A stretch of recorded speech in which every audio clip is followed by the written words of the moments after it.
Welcome to Cartoonist Kayfabe. My name is Jim Rugg. I'm Ed Piscor. Right now, celebrating this season of the witch, man. Patreon.com/Ed Piscor. I'm serializing my Red Room comic strip. Outlaw splatterpunk comics at their best, man. Every Tuesday, putting a new strip online. Got about 5 dozen up there now, and they're at a good enough, high enough resolution that people have been sending me their bootlegs. That's very cool. It's fun how some of these videos, they lend themselves to the work we're doing. We're going to see a lot of videos that lend themselves to Red Room this month. I think so. What you got, Jimmy? I have Autobio, 1976, the world's first blacklight comic book printed with fluorescent ink. It has gone wide this week, so it's available wherever you buy comics, in person or online. Pick this up now while it's still available. And it has led to a blacklight Teenage Mutant Ninja Turtles poster that I did with Nickelodeon and Iam8bit.com. I have a link below this video to that. That is available through October 13th, so very limited edition. If you'd like a blacklight Teenage Mutant Ninja Turtles poster, one of my dream jobs lately, pick that up now.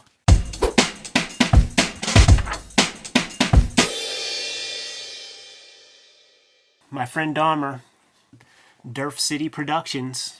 A True Story by Durf. 2002, this is published, self-published, I should say, by the cartoonist Durf. Eventually, he would end up doing a graphic novel version of My Friend Dahmer. It would be adapted into a movie, but it all starts with this perfect comic book. Would you say, Ed? Yes, perfect comic. I was aware of Durf because in the good old Pittsburgh City paper, he had a strip that was serialized in alt weeklies around this time called The City.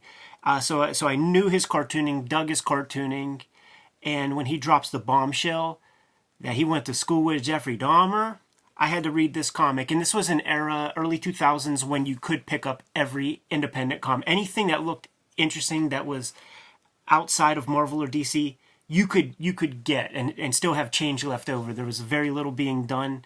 And you said it, man, this is a perfect comic. It's great cover. I feel like it starts at the cover, you know, with the blue and the warm Dahmer coming out. Very iconic. The shadows on the face. I like his drawing, too. Like, yeah, me we're too. going to see it as we flip through, but a very stylized cartoonist. You know, nobody else looks like Durf's cartooning. No. And he has a little intro letter here, My Friend Dahmer, written and drawn by Durf, that gives some background, you know, of going to school with him. And also kind of says, you know, if you're into, if you're a serial killer fan, this book isn't for you because that's not what this book is going to be about. Well, do we have any examples of books that... Fortunately, there were other publishers out there that were doing comics for the serial killer fans. This is Jeffrey Dahmer versus Jesus Christ, published by Boneyard Press. Of course it was. And to give you... I don't know that this is a great example of serial killer comics either, but this is more in the exploitation line of that type of comic. As you can see, we're not going to spend too much time on this one. Interesting that he has Jesus on the front of the... yes. You know, Dahmer gets the back cover treatment. Yes. Although he highlights, you know, he headlines. Exactly. All right. Back to My Friend Dahmer, though. This is kind of... it's interesting in that it I guess, subverts our expectations. If Dahmer's in the cover at this time, although I guess this is 10 years after all the Dahmer news stuff. Yeah. You have certain expectations. It turns out this is much more in line with Autobio comics. Yes, yes. This is a sketch that Durf did during their high school days or something, middle school maybe. What is it, 1977? High school sketchbook, 1977, yeah. Dahmer as a telephone pole. And it establishes... See, this is... The beauty of this is that it establishes something that we've never seen in pop culture, like related to Jeffrey Dahmer. You know, like when Doogie Howser played him in the made-for-TV movie. Like he wasn't doing the palsy zombie thing in school, you know? He was a class clown is what I'm saying. And Durf kind of unearthed that for us. Yeah, so there you go, man. You start off with your lead, the young Jeffrey Dahmer. I'm going to call attention to the lettering that's on display because this is a good-looking comic. You know, I think Durf's a very strong cartoonist, and that applies to design, character design, lettering, composition, and it's all on display here. Oh, yeah. So he knew Jeffrey Dahmer, went to school with him. Dahmer is set as an outcast here, somebody who suffered a lot of bullying throughout school and sort of becomes, I don't know if class clown is the right word for it, because he starts to pretend that he's this interior decorator that was a friend of his mom's who had cerebral palsy, and would start to like just do this in class. It's that still the thunder thing, man. Here, laugh at this thing so you don't make fun of my real deficiencies. The other piece that he reveals is bad drinking habits. Drinking a 6-pack every morning in the parking lot, basically chugging down a 6-pack before school started. I have a friend that did this. I did too, man, and it like stunted his puberty, and he looked like a girl, like because he was drinking for before he even probably grew hair on his nutsack, and of course, he is long dead. Yeah, my friend's still alive, but I think he still may have some drinking issues. Talks a little bit about the setting, which is kind of this upper middle class city or suburb, I guess, not a city, that was part of like 3 schools that come together in junior high, and that's where Dahmer is, and says, Stephen King couldn't have put him in a stranger setting. And we'll see a little bit of that as they go to parties and drive around this area. It reminds me a lot of where I grew up in this like rural suburban kind of, not a wasteland, but it's just like a nowhere, not a lot of history necessarily. You get the impression that like their lunch table, the Durf lunch table, it's like the invisible cats, man. Like the jocks ain't really beating them up because the jocks don't even see them. Yeah. I think they even use the word invisible, kind of describing his place as the school goes on, and his weird behaviors just alienate him from everyone. Also, no friends. It's not just that the bullies eventually ignore him, but also everybody else does. Very isolated. And they, going out and just hanging out fishing, keep that in mind because we'll see more of that later. They, this is written in hindsight, right? So like, there are things about like mutated animals that people just didn't connect any dots to. So a famous one, at least within their circle of friends, was this dog that was found. I think it might have been road killed, but then was mutilated, like its head put on a pole and stuff. But nobody's connecting those dots. I don't know that you're looking for this kind of thing. Like, even if somebody seems like their behavior's off, you don't want to go out of your way to dig into that. Right. And I think we all, this sort of thing kind of happens. Dumbass kids do weird shit. There's 5-6 examples I could think of that happen around the high school, Right. There's some visual similarities. So this is Durf, this is Dahmer. And I wonder about the connection of this book in terms of him identifying visually with Dahmer. Tag team partners, man. Going to take on John Wayne Gacy. So here they are continuing to hang out, fishing. And whenever one of these little fish are caught, Dahmer just goes Dahmer on it. And, his response, his friends are like, what are you doing? Like, we're catching and releasing this fish, and he's just cut it to shreds.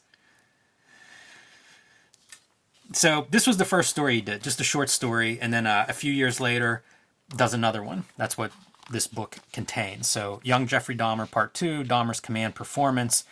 And this is picking him up at his house. Apparently he lived there alone, like his parents, I don't know, abandoned him or left him at some point, I think when he was in high school. And they talk about it in this story. But eventually he's living there and like the utilities have been shut off and stuff, so he's not just ignored in school and has no friends. He has no family. He has nothing.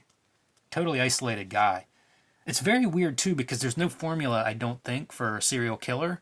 And you see Durf sort of, like, write about that. Like, everybody deals with bullies, has all these issues, but then, like, they all grow, Durf and his friends grow out of it. Yeah. And Jeffrey Dahmer does not. This guy could become a CEO. He could become a cartoonist. Like, he didn't have to go that route. I don't know what this is. Dahmer, there's a speculation here of Dahmer like waiting in the bushes for this jogger who one day the jogger doesn't come by and so it doesn't happen. That must have come from like after the fact Dahmer talking about these early thoughts and impulses. It exactly did. Yeah, it exactly did. So with some of his prison interviews, I distinctly remember him speaking about that specifically, where it was like the first time, he's going to graduate. He was stalking this person, and like this was going to be the time that he was going to take that shit to the next level, and somebody doesn't know how lucky they freaking are. Wow. And they pick up Dahmer to go to the mall and hang out. He drinks a 6-pack on the way and shows no sign of being drunk, according to the comic. That's always when I was a kid. That was always like the sign of alcoholism. The person that could drink a lot and Yeah, doesn't seem to be. that dude that I was talking about, like, it would come through his pores, like at school, like it would just like at gym class and stuff. He would just smell like a bar. All right, so he also says that he caught. Well, I don't know if he says this explicitly, but in the comic, he catches Dahmer like skipping school, but like watching him through the window in class. Pretty creepy. Yeah. Maybe somebody, maybe Durf recognizing that he dodged a bullet. I mean, it's a parallel to the Jogger story a page earlier. Yeah, that's true. So here they are continuing on their trip to the mall. And the plan is this is going to be like a big place for Dahmer to do his little act, his cerebral palsy and acting out in public. And Durf and his friends all put together their money. They're going to pay him $35 to go to the mall and put on a show for them. This is pretty in line with high school. Totally, where you find that one goof, the kid who will take up your tray without you having to punk him down or anything, and it's like, okay, man, like, this is our mark. Let's get him to do his thing. Let's say that we have a club, and this is your initiation, but there's really no club. Right, and just finding something to entertain yourself with in that suburban nothing. Right, yeah. Like the mall, perfect. Let's go do something disruptive. It's a good thing Durf was nice to this guy, huh? I think about like Billy Madison, man, with like Steve Buscemi with that lipstick. Got a list. Yeah, he's so off. It's really interesting to see this kind of treatment of a character in that Autobio high school kid sort of setting where it's not too exploitative. We're not seeing him kill anybody and mutilate them, but it's certainly treated as like the guy's giving off this aura. And I think we've probably all experienced that too, being around people where it's like, just something's wrong here. For sure. Like that, I think that's the real effective thing about this comic is the way he sells Dahmer as a character. Man, I could think of a different person for every year that I was in school of somebody I could sit in for this cat right there, man.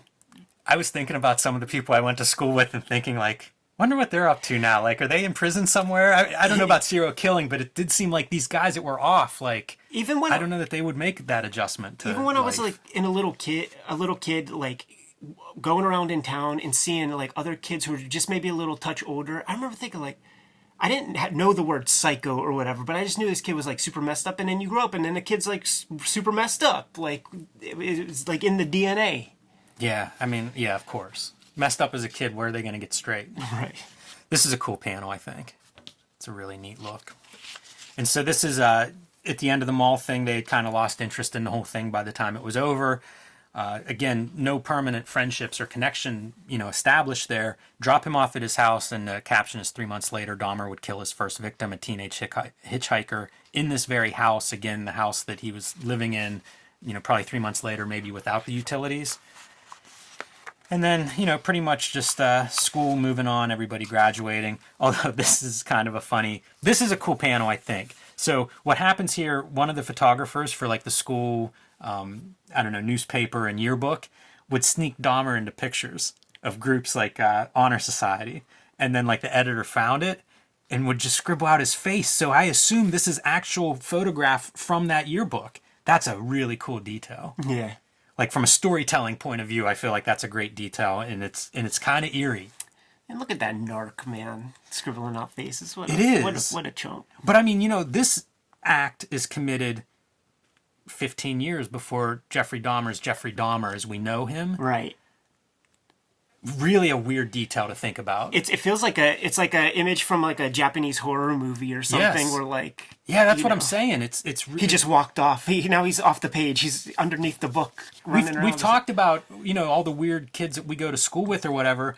They weren't being blacked out in the yearbook photos by the editor or the publisher. Right. Like that's something above and beyond your typical. This guy doesn't belong here. Yeah, like looking at it on screen, it's a focal point. Right. Center of the page, all these white shirts around it. It's also really disturbing. Like if you start looking at the other faces, like that dude looks like he's 11. Yeah. Like these are kids. These are kids behind him. Right. A guy who eats people and drills their heads and tries to make sex zombies. Oh man. So they graduate high school, and that's more or less, kind of the end of it for them. Drop him off, and what's going to happen to him after this? Who knows? Everybody goes on and lives their life, and that's about the end of it. And then 10 years later, Durf is with his buddies and they're talking about it. And I guess he still hasn't, his crimes still haven't been exposed yet whenever they're talking about whatever happened to that guy. Don't know. He's probably a serial killer by now. That seems, that might be written. That sounds like the writer talking, right? Dude, like, you say that, but a couple years back, man, like, I saw a bar fight and I was with my friends and I said, let's just hang tight for a second before these guys kill each other. And a guy pulled a gun out and shot a dude in the stomach 4 times. So, like, I'll never forget that part. And I didn't make that shit up, Yeah. And one of those friends, this is not Durf that it happens to, but one of these friends recounts the last time that he saw him. It was shortly after, it was the summer after they graduated, which would coincide with the first victim, and giving him a ride home. And whenever he, kind of gets home and does a little bit of his shtick or whatever, drops him off and leaves, and he lingers for a second on the trunk, and he's like, the victim could have been in there at that time, and drives away last time he saw him. You definitely get a feeling after you read this. A little suspicious, like it makes you dig out your old yearbook and take a look at people, try to calculate laws of averages and such. You know what, man? Yeah, we could talk serial killers probably for a while. I love the darkness on these pages. Like mentioning Durf being a good cartoonist, I feel like this is a really awesome sequence at night, and just the way he draws night and everything is really well done. I always think for an exercise, that's a thing to have young cartoonists experiment with setting, where it's like, you should know if it's night or day. Yeah. And clearly it's extremely visible here, but really well done and very flattering, I think, to the Dahmer character in this depiction of night and kind of wandering off into the night and a car going the other way. Dahmer going one way, a car going the other way. All works really well, I think, as cartooning. It's a really strange story to read. I'm sure other accounts of people that grew up with serial killers must exist, but I don't know them. I know Durf, I know Durf, I know his work.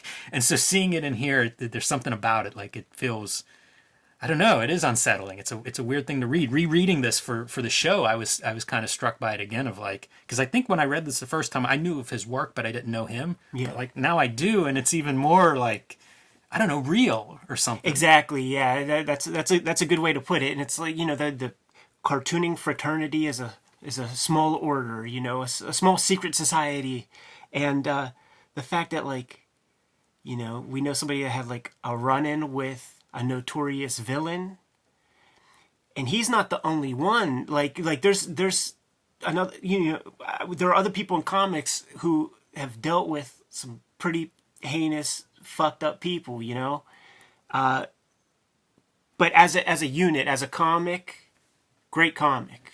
I love this this is a coming of age sort of setting, right? High school kids, moving on, graduating. There's a big, rich a number of books that deal with this, comic books, graphic novels, and I love this genre. I've gone through this genre with things like I Never Liked You by Chester Brown, Nowhere by Debbie Dressler, even Ghost World in a way is sort of like this by Dan Clowes, and it's really interesting to think of like some of the characters from those stories, and then read those books next to this book, and it lines up. This is a little bit of a character within their high school circle of friends that we're gonna see some of his antics. That's what those stories are. It's sort of like, what are the characters? What are they doing?